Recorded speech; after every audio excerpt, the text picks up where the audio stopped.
মানসিক স্বাস্থ্য নিয়ে কথা বলাটা আজও অনেকের কাছেই অস্বস্তিকর, কিন্তু যত দিন যাচ্ছে ততই আমরা বুঝতে পারছি যে মানসিক স্বাস্থ্য ঠিক রাখাটা শারীরিক স্বাস্থ্যের মতোই জরুরি। বিষণ্ণতা, উদ্বেগ, পোস্ট ট্রমাটিক স্ট্রেস ডিসঅর্ডার এই শব্দগুলো আজকাল প্রায় শোনা যায়, কিন্তু এগুলোর গভীরতা ঠিক কতটা হতে পারে, কিভাবে বুঝবেন কেউ মানসিকভাবে সংকটে আছে, কখন পেশাদারদের সাহায্য নেবেন, আর পরিবার হিসেবে কিভাবে সাহায্য করবেন, চলুন জেনে নেওয়া যাক। যে ধরনের লক্ষণের দিকে নজর দেবেন। মানসিক সমস্যার লক্ষণগুলো অনেক সময় এতটাই সাধারণ হয় যে আমরা তা অবহেলা করি, কিন্তু এই ছোট ছোট লক্ষণই বিষণ্ণতা বা ডিপ্রেশন, উদ্বেগ বা অ্যাংজাইটি ও পিটিএসডির মতো বড় সমস্যার ইঙ্গিত দেয়। তাই নিজের ও কাছের মানুষদের আচরণগত পরিবর্তনের দিকে খেয়াল করুন।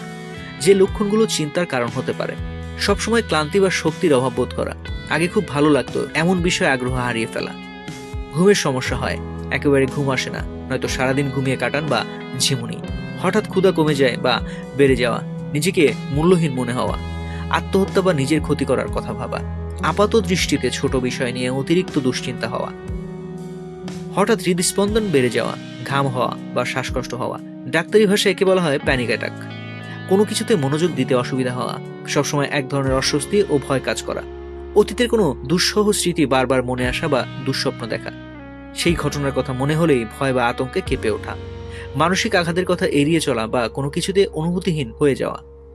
ডাক্তার বা কাউন্সিলরের সাহায্য নেবেন কখন? মানসিক সমস্যা নিয়ে লজ্জা বা ভয়ের কিছু নেই।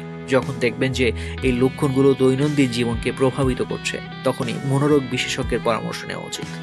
যেমন কাজে বা পড়াশোনায় মনোযোগ দিতে অসুবিধা হলে, ব্যক্তিগত সম্পর্কগুলোর উপর প্রভাব পড়লে, শারীরিক সমস্যা যেমন মাথা ব্যথা, পেটে ব্যথা ইত্যাদি ঘন ঘন দিনের সময় কেড়ে নিতে থাকলে, আত্মহত্যার চিন্তা বা আত্মঘাতী আচরণ দেখা দিলে অবশ্যই দ্রুত সাহায্য নিতে হবে। সময় মতো চিকিৎসা না করলে যেসব দীর্ঘমেয়াদী প্রভাব পড়তে পারে: দীর্ঘস্থায়ী বিষণ্ণতা, বিভিন্ন শারীরিক রোগ যেমন মাইগ্রেন, হৃদরোগ, ডায়াবেটিসের ঝুঁকি বাড়ায়, ক্রমাগত উদ্বেগ, উচ্চ রক্তচাপ ও হজমের সমস্যা সৃষ্টি করতে পারে, এমনকি হার্ট অ্যাটাকের মতো ঘটনাও ঘটতে পারে।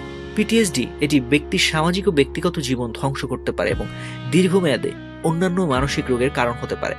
পরিবারের কারো মধ্যে এমন লক্ষণ দেখা দিলে কি করবেন? পরিবারের সদস্যদের সচেতনতা ও সহযোগিতা মানসিক সমস্যায় আক্রান্ত ব্যক্তির ভালো থাকার প্রধান কয়েকটি উপায়ের একটি।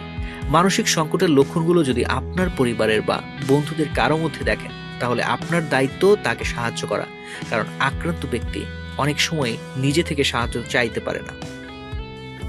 স্বাস্থ্য বিষয়ক এমন নানা তথ্য জানতে ডেইলি হেলথের সঙ্গেই থাকুন। এছাড়াও স্বাস্থ্য বিষয়ক সংবাদ জানতে ভিজিট করুন www.dailyhealth.com.bd এবং ডেইলি হেলথের ফেসবুক, ইউটিউব, লিঙ্কডইন, টুইটার ও ইনস্টাগ্রাম পেজ ফলো করুন।